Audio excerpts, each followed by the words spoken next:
اسماعیل خان کے police training centre پر گزشتہ رات دہشت گردوں نے خودکش اور مسلح حملہ کیا، جس کے نتیجے میں پولیس اور سیکیورٹی فورسز کے آپریشن میں 5 دہشت گرد ہلاک ہو گئے۔ ڈی ایس پی حافظ محمد عدنان کے مطابق آپریشن رات گئے مکمل کیا گیا، جس میں 7 اہلکار شہید اور 13 زخمی ہوئے۔ زخمیوں کو D H Q trauma centre منتقل کر دیا گیا۔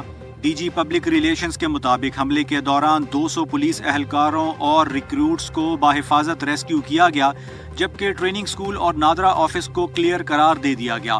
ذرائع کا کہنا ہے کہ حملہ رات 8:30 بجے ہوا، جب دہشت گرد دھماکوں اور فائرنگ کے بعد ٹریننگ سینٹر میں داخل ہوئے۔ اسلام آباد اور راولپنڈی میں مذہبی جماعت کے ممکنہ احتجاج کے باعث معمولات زندگی دوسرے روز بھی مفلوج ہے۔ جڑواں شہروں میں سڑکوں کی بندش کے سبب تجارتی سرگرمیاں معطل اور ٹریفک جام ہے۔ ایکسپریس وے، فیض آباد، آئی جی پی روڈ اور راولپنڈی کو اسلام آباد سے ملانے والا فیض آباد انٹرچینج مکمل طور پر سیل کر دیا گیا ہے۔ کھنا پل، کری روڈ، ڈھوک کالا خان، وارث خان کمیٹی چوک، 6 روڈ، شمس آباد، ایران روڈ، راول روڈ، شاہین چوک، صدر اور پرانے ایئرپورٹ کے رستے بھی بند ہیں۔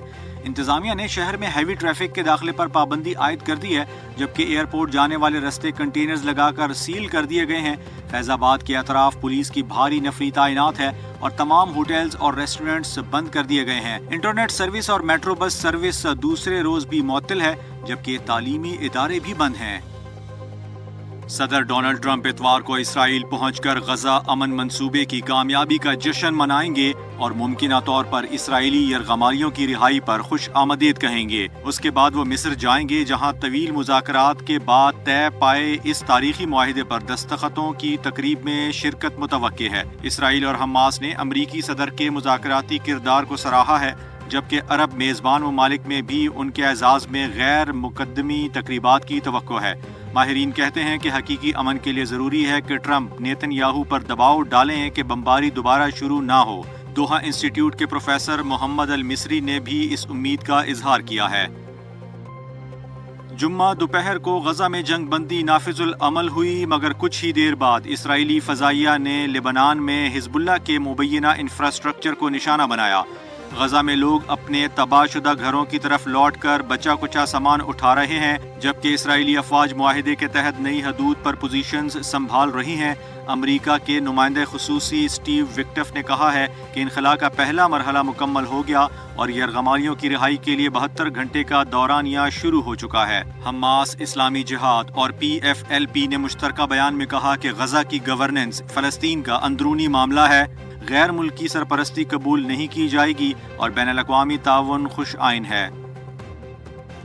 امریکی صدر ڈونلڈ ٹرمپ نے اعلان کیا ہے کہ چین سے آنے والی درآمدات پر 100% ٹیرف عائد کیا جائے گا اور یہ نفاذ نومبر یا اس سے پہلے نافذ کیا جا سکتا ہے۔ صدر ٹرمپ نے کہا ہے کہ چین کے صدر شی جن پنگ سے ملاقات منسوخ نہیں ہوئی اور وہ مشرق وسطیٰ کے دورے کے دوران مصر جائیں گے اور ممکنہ طور پر اسرائیلی پارلیمنٹ سے بھی خطاب کریں گے۔ انہوں نے بتایا کہ یرغمالیوں کی واپسی پیر سے شروع ہوگی۔ صدر ٹرمپ نے یہ بھی کہا کہ انہوں نے عالمی سطح پر 8 جنگیں روکی ہیں اور دعویٰ کیا کہ پاک بھارت تنازع میں 7 طیارے گرائے گئے۔ ساتھ ہی انہوں نے خبردار کیا کہ اگر پاکستان اور بھارت جنگ کریں گے تو بھاری ٹیرف عائد کیے جائیں گے۔ سینیٹر پرویز رشید نے کہا ہے کہ دہشت گردی کے خلاف کارروائی کے لیے صوبائی حکومت کی سیاسی حمایت ضروری ہے، اسی لیے انہوں نے سیاسی جماعتوں سے اپیل کی ہے کہ سہیل آفریدی کو وزیر اعلیٰ بننے سے روکا جائے۔ ان کا کہنا تھا کہ اگر صوبائی حکومت دہشت گردوں کی سہولت کار ہو تو قانون نافذ کرنے والے ادارے اپنا مقدس فریضہ انجام نہیں دے سکتے۔ پرویز رشید نے شہداء کے ورثاء کے جذبات کا حوالہ دیتے ہوئے کہا کہ ایسے لوگوں کو وزیر اعلیٰ بنانے کی اجازت نہیں دی جانی چاہیے۔ Olympic gold medallist Arshad Nadeem کے کوچ سلمان اقبال بٹ نے پاکستان ایتھلیٹکس فیڈریشن کو اپنا تحریری جواب جمع کرا دیا۔ فیڈریشن نے ان سے ورلڈ ایتھلیٹکس چیمپئن شپ میں ارشد کی خراب کارکردگی پر وضاحت طلب کی تھی۔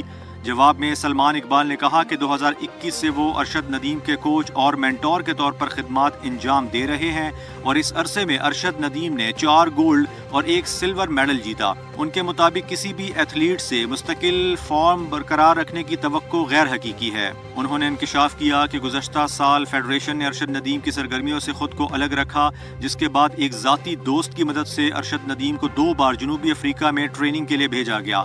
کوچ نے کہا کہ ارشد ندیم کو جولائی میں انجری ہوئی جس کی انگلینڈ میں سرجری اور بعد میں لندن میں ری ہیب ہوا۔ ٹوکیو میں سخت ٹریک اور موسم کے باعث وہ مکمل کارکردگی نہ دکھا سکے۔